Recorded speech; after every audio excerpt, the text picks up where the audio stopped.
Are you looking for a new 5-wood? Today we're talking about 5-woods, we're talking about mid-handicap Dave's 5-wood, and we're talking about what you need to look for. Again, do you need adjustability? Do you need something that obviously is consistent? We obviously do need that, but do we need to spend more money or less money to get that here on the golf zone? Unfortunately, golf courses are closed here in the UK at the moment, so we have got Dave inside. We are going to be doing some testing in here before we jump back out onto the golf course when we finally can get back out there and put them to test on the golf course. We know inside you don't always have the same kind of nerves you do out on the golf course on a tee box when you're trying to hit a green, trying to hit a fairway, or just trying to make contact. But in here, let's see what the numbers say. So Dave has purchased the Tacomo Ignis fairway wood. We have got the 5-wood. We have got it set in the neutral setting, which is a big talking point we'll be talking about in the next couple of weeks. And we've also got a 20-gram weight in the back. Obviously in there we have got the hazardous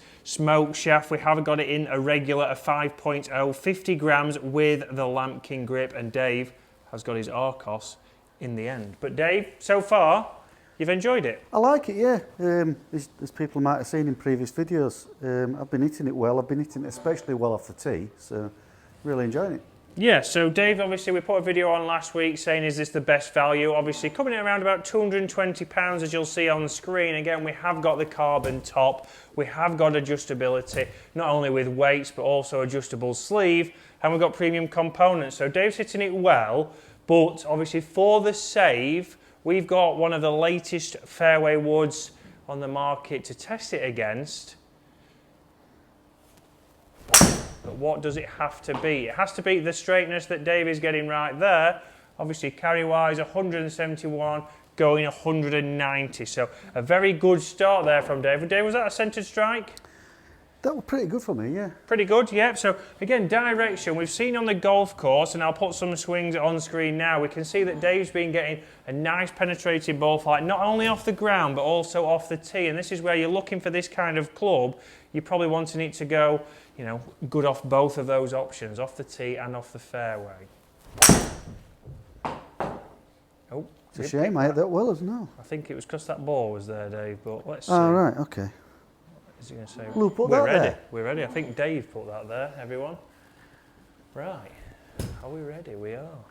Obviously one. So if you have bought a new fairway wood or you are looking, what are you looking at? Comment below, guys. Oh, that wasn't good. Right, a missed strike there. Let's see the distance-wise. Again, we've lost around about 15 yards carry, but that's a total missed strike, so exactly what we would expect to see, Dave. Caught the mat, Chris. Caught the mat instead of the ball.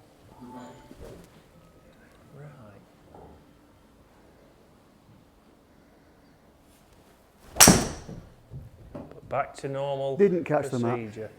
Great strike there, Dave. Carry 175, going 190. So we'll hit one more with that, Dave. Obviously very consistent so far. One missed strike, which is exactly what we'd expect from a mid-handicap golfer. Just the one. Yeah, that's a rarity for Dave. Although not with this 5-wood. It's the driver we're going to fix here today.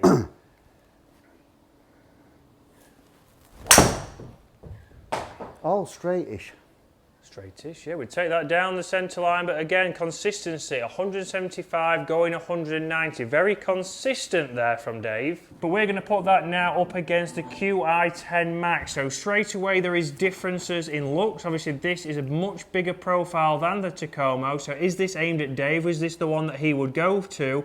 Comment below, guys. Have you gone for the Qi10 Max or have you gone for the standard version? One very interesting thing is here, obviously, no adjustable weights on the bottom, but also no adjustability in the hosel. So this is a 5-wood, this is set at 19 degrees and we can't change that. Is that a good thing or is that a bad thing? Comment below, because we're going to be doing a lot of videos around that in the coming weeks, not only with fairway woods, but also with drivers. So Dave, obviously first impressions, obviously, of this club? See, it looks nice, don't get me wrong, but for the amount of money that you're paying for it, I would have expected adjustability. I mean, I keep going back to the Tacomo, but there's lots of adjustability. You can almost make it into a 4-wood. Yep. And change the weights at the back, etc. For the money that they're charging for this, I would have expected some more adjustability. On the other hand, when you go for a fitting, they do say you just leave the damn thing as they are instead of messing about like Exactly. mid-handicappers do. Yeah, and that's one big thing for me. Is adjustability good? Because how many times I see people change the driver settings, change the fairway settings, because it's obviously the club, it's not them. But obviously this club is coming in at £309 on average, so straight away they're £90 more. We've got a Fujikura shaft in there. Straight away launch a little bit higher. A lot higher. Obviously there we've got 1 degree difference in there, but 174 carry, 186. So straight away, Dave, sound and feel, how did it feel to you? Much different? No, not much difference at all. Sound? If I'm honest. No, I'm fine with it. No? I've got no issues either way. Obviously profile down at the ball, Dave. Obviously, does this look a lot bigger to you? It does, and I'm not sure that I'm keen on it because I prefer the look of the Tacomo again. That makes me feel more like I do with my hybrids, which I'm really comfortable with. Yeah, so we'll put them on screen next to each other now. Obviously, you can see the different profile, but obviously Dave could opt for a different Qi10. We wouldn't go maybe for the Max. We could look at the Standard, which is a smaller profile head.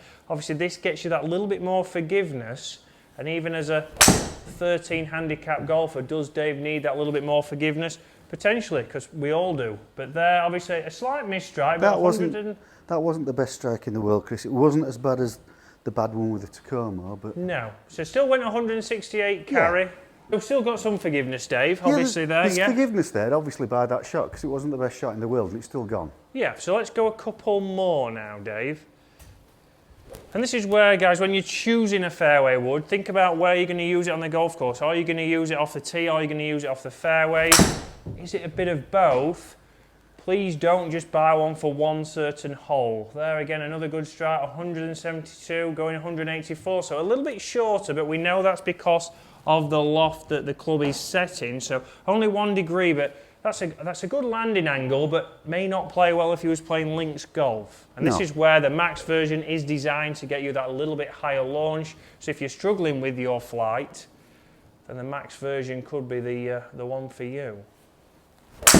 Obviously, we know Dave has struggled with his flight, but with the Tacomo, he's getting a nice penetrating ball flight. Well, you have to say, Chris, those three are very consistent. They've almost landed within a yard of each other. Yeah, so consistency there straight away, obviously. But is it worth the £80 difference? That's the big question, Dave. For me, no. No, exactly. Well, so, sorry to be simple. I know you probably wanted me to expand on that, but no.